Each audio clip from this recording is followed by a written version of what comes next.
দান করা রক্ত কি পাচার হচ্ছে ভিন রাজ্যে? কলকাতা থেকে জেলা রাজ্য জুড়ে অভিযান স্বাস্থ্য দফতরের। বেলেঘাটা, হাওড়া, রায়গঞ্জে স্বাস্থ্য দফতরের অভিযান। কৃষ্ণনগর, অন্ডাল, বর্ধমানেও স্বাস্থ্য আধিকারিকদের তল্লাশি। UEN Jaipur is a perfect target for prospective students aspiring for good jobs, good education with future-ready skills. রক্তের কালোবাজারি, মানুষের দান করা রক্ত ও প্লাজমা ভিন রাজ্যে পাচার। জেলায় জেলায় অভিযান চালালো স্বাস্থ্য দফতর। বেলেঘাটার ওম ব্লাড ব্যাংক, সেখান থেকে প্রায় 10,000 ইউনিট রক্ত এবং প্লাজমা পাচারের অভিযোগ। সেই রক্ত পাচার হয়েছে বিহার, উড়িষ্যা, ঝাড়খণ্ড, উত্তরপ্রদেশে, যার আনুমানিক মূল্য প্রায় 1 কোটি টাকা। বেলেঘাটার ঠিক এই ব্লাড ব্যাংকে ব্লাড স্বাস্থ্য দপ্তরের ব্লাড ট্রান্সফিউশন কাউন্সিলের সদস্যরা আসেন এবং তারা বিভিন্ন তথ্য, নথিপত্র এবং নমুনা সংগ্রহ করে নিয়ে গিয়েছে। শুধু রক্ত নয়, একই সঙ্গে প্লাজমা, সেগুলো দুর্নীতির অভিযোগ উঠেছে।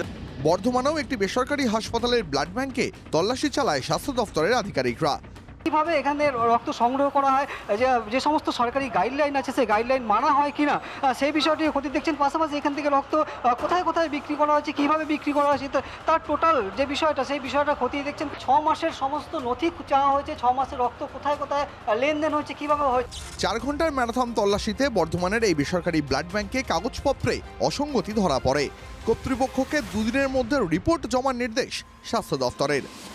হাওড়ার রোটারি ব্লাড সেন্টারেও অভিযান চালায় স্বাস্থ্য দফতর। পশ্চিম বর্ধমানের অন্ডালের একটি বেসরকারি হাসপাতাল ও ব্লাড ব্যাংকেও চলল অভিযান। খতিয়ে দেখা হয় সংস্থার কাগজপত্র। রক্তের প্লাজমা বিক্রির অভিযোগে তদন্তে কৃষ্ণনগরের বেসরকারি হাসপাতালের ব্লাড ব্যাংকেও হানা দেন জেলার স্বাস্থ্য আধিকারিকরা।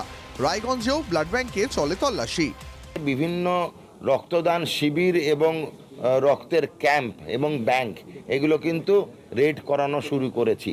তার কারণ হচ্ছে আমরা বেসরকারি একটি ব্লাড ব্যাংকের 3 ভাইয়ের ব্লাড ব্যাংক, তারা কিন্তু যেটা করেছিল সেটা বেনিয়ম রক্তটি পাচার করে বহু অঙ্কের মাত্রায় এবং চলে যায় ঝাড়খণ্ডে এবং বিহারে। সে তৃণমূল হোক, সিপিএম হোক, বিজেপি হোক, যে দল হোক, যদি কেউ স্বেচ্ছায় রক্তদানের রক্ত নিয়ে পরে সেটা বাণিজ্যিকভাবে বিক্রি করে টাকা লুটতে চান, কোন দল ফল কোনো কথা নয়, একদম কড়া ব্যবস্থা নিক পুলিশ।